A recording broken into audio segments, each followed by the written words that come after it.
Dr. Kemi for Kemi Talks Media. The Grammy Awards are going on right now. And I wanted to tell you this since it's my last week in journalism. Did you know I was a Grammy legend, a music journalist and music publicist? Yeah, I say Grammy legend. How? Why? I was a judge in the Canadian Grammys, the Junos, the 40th anniversary of the Junos. And I was a member of CARAS, Canadian Academy for Recording Arts and Sciences. Now, the Academy for Recording Arts and Sciences is the American version. In my 31-year career, I have covered 20 Grammy Awards. 13 out of that 20 was in person, that I actually flew to California with media passes. And the rest 7 was via television, tweeting, and all that. You know, when Twitter came and, we didn't have to be there, we can be tweeting live and all. So, at the end of the day, when I returned from Canada, I just started thinking about music journalism because I conquered music journalism in Canada and America.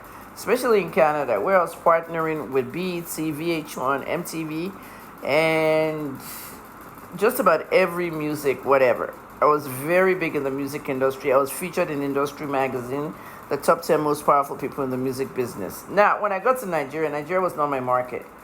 Okay. However, I noticed that Afrobeat was picking up, and I thought that it needed international exposure. So what did I do? I started advocating for an African Grammy category or a Billboard category. One person can make a difference, they say. A lot of people say in Nigeria, one person can make a difference. One person can make a difference. Just like I advocated for Facebook monetization in Nigeria. Remember those videos I kept making? And when Tinubu came in, I made another one. Well, we have Facebook monetization now. Tinubu met with Facebook, and they decided to bring monetization to Nigeria. I made a difference there. I pioneered many things in my career. Okay, somebody told me, when you retire, Dr. Kemi, please start a podcast. I'm like, I already started podcasts in 2007. I was on SoundCloud. Okay, and then I joined Spotify. I'm the first Nigerian, to do podcasts. SoundCloud, Spotify.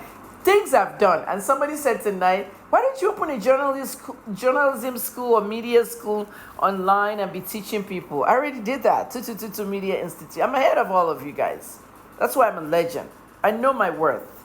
Okay? It's just that you guys rubbished me. I didn't expect that from my own people to rubbish me. You're supposed to build somebody's career. That's how Americans do it. Back to the Grammys. You can see the proof here. I have receipts all the time. The 24th of May 2013, okay, I actually opened this Facebook page. 13 followers. Nobody wanted to follow it. Nobody even knew what I was talking about. But I kept posting on it. I've closed it now.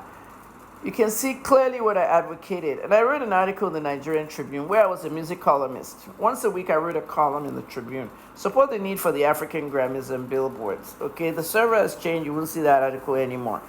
Next here was Communications PR, my PR company in Canada. I used that handle to also promote this article I wrote in the Tribune on why we need our own Grammy category. 28th of September 2014. Okay, almost 11 years ago. At the end of the day, I kept advocating, I kept writing. And it's not like my child was even an artist then. My son was like 13 years old, going on 14. So I wrote Harvey Mason. And Harvey visited Africa. He came to Ghana and Rwanda. And I went to the Ghana part. They had a reception for him. Brainstorming, discussions, everything. I said, we do need this. I'm the one that's been writing this article, that I have that Facebook page, blah, blah, blah, blah. At the end of the day, we got it. That's Harvey Mason there. And this is the category. Best African Music Performance.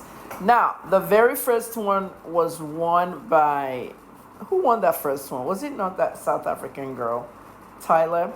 Tonight, Thames won it for Love Me Jeje. Sheisho Dimu's song in 1999, and I'm going to do a separate video about that in a moment. But we have a Grammy category and a Billboard category for Afrobeats, and Rima won that Billboard one with his song with Selena Gomez, Calm Down. So people, remember, one person can make a difference. Dr. Kemi, this will be my last Grammy Award that I'm covering as a journalist. Starting next year, I'll be sitting down there as the mother of an artist.